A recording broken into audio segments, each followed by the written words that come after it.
pertanyaannya text time waktu berapa lama tuh dari mulai damkarnya OTW gitu ya? karena keselak bakso itu kan butuh waktu lama untuk dikeluarin, semoga nggak Berarti kenapa-napa ya. moral value-nya waste. Itu. Jadi kalau makan jangan sambil ngobrol, Hanum, Ya, biar jadi nggak kesedak kayak gitu ya. Kalau ngebakso nggak bisa sambil ngobrol berarti. Nah, tapi yang ini juga jangan sampai minta tolong lagi sama damkar. Karena Apa kemarin tuh? sempat kejadian ya. Karena lagi marak ajakan di media sosial untuk sengaja gagal bayar pinjaman online atau pinjol. Para peminjam ini menghindar dari kewajiban bayar pinjol dengan harapan bisa terlepas dari utang ya. Waduh, tapi bentar, apakah gagal bayar pinjol ini benar bisa jadi solusi atau justru menimbulkan masalah baru? Selengkapnya dalam Conomics.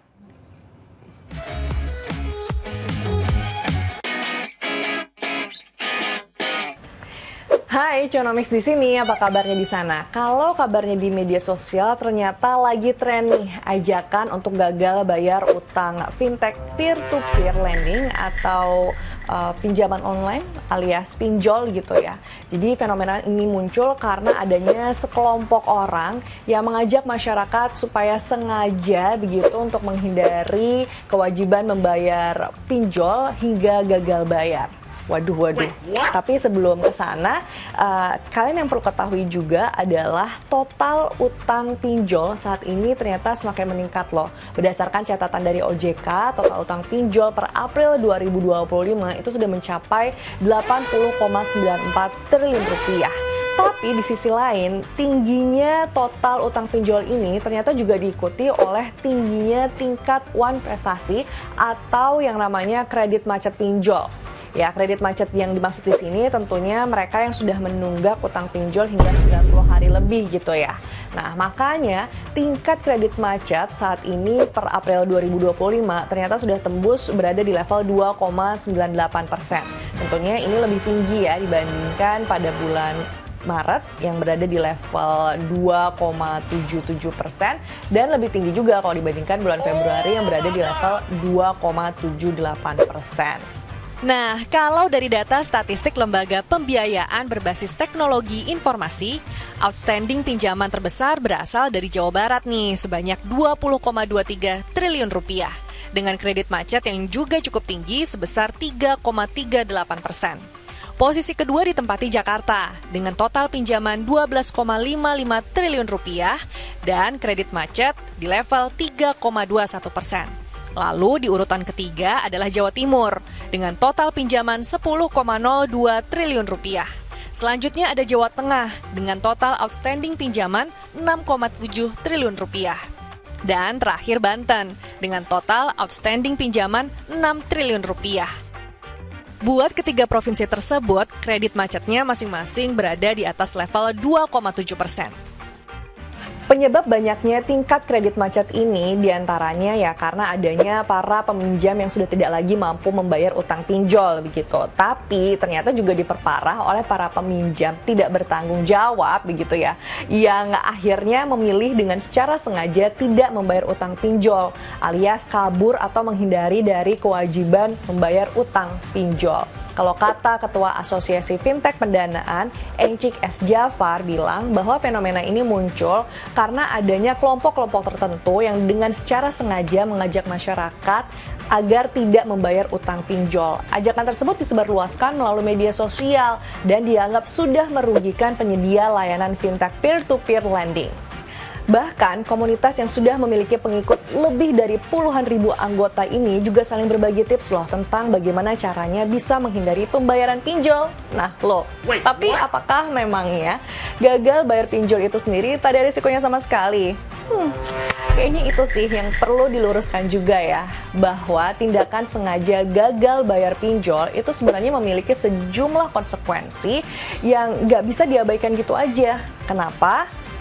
Kita mulai dari yang pertama, yaitu bunga dan denda pinjol yang bisa semakin membesar jika menunggak pembayaran. Walaupun OJK sendiri sudah menetapkan batas maksimum bunga ya, yaitu 0,1% per hari untuk pinjaman produktif dan 0,2% per hari untuk pinjaman konsumtif. Tapi yang perlu diingat, kalau bunga itu ya terus-menerus diabaikan, ya lama-lama pasti akan menumpuk dan ujung-ujungnya hanya akan memberatkan.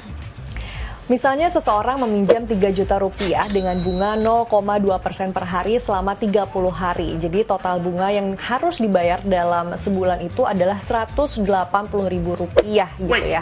Dan sekarang bayangkan nih, jika pembayarannya terus-menerus ditunda, maka bunga tersebut akan terus-menerus menumpuk dan ujung-ujungnya ia hanya akan semakin menyulitkan proses pelunasan gitu ya. Selain bunga, denda keterlambatan pun juga akan memperbesar total utang yang harus dilunasi. Jadi kalau misalnya tidak segera diselesaikan nih ya, bisa-bisa nominal pinjaman itu lebih besar daripada jumlah pinjaman awal dan akan semakin mempersulit proses pelunasan. Berikutnya, konsekuensi yang kedua adalah ditagih debt collector. Jadi, pinjol legal itu memiliki hak untuk menggunakan pihak ketiga sebagai penagih utang. Asalkan nih ya, berbadan hukum pihak tersebut. Habis itu, tenaga penagih utangnya juga harus tersertifikasi dan terdaftar di OJK. Jadi, proses penagihan utangnya memang sesuai dengan aturan hukum yang berlaku. Tapi, kalau misalnya kamu ternyata mendapatkan perlakuan yang kurang enak seperti diintimidasi oleh debt kolektor, jangan ragu dan jangan bimbang, langsung aja deh tuh lapor ke polisi dan OJK. Nah, yang ketiga ini yang nggak kalah penting nih, yaitu gagal bayar pinjol dapat berdampak pada skor kredit SLIK OJK. Jadi kalau misalnya kita dengan sengaja tidak membayar hingga gagal bayar pinjol, itu akan memperburuk skor kredit Sistem Layanan Informasi Keuangan atau SLIK OJK gitu ya. Jadi yang namanya keterlambatan atau gagal bayar semuanya akan tercatat dalam riwayat skor kredit yang dulunya seringkali kita sebut sebagai BI checking. Untuk jangka panjangnya, jika skor kredit ini buruk, maka akan menghambat kita dalam pengajuan kredit lagi. Kayak misalnya KPR, atau mungkin kredit mobil, dan juga yang namanya kartu kredit. Terus, ini juga dapat menghambat kita dalam mendapatkan pekerjaan.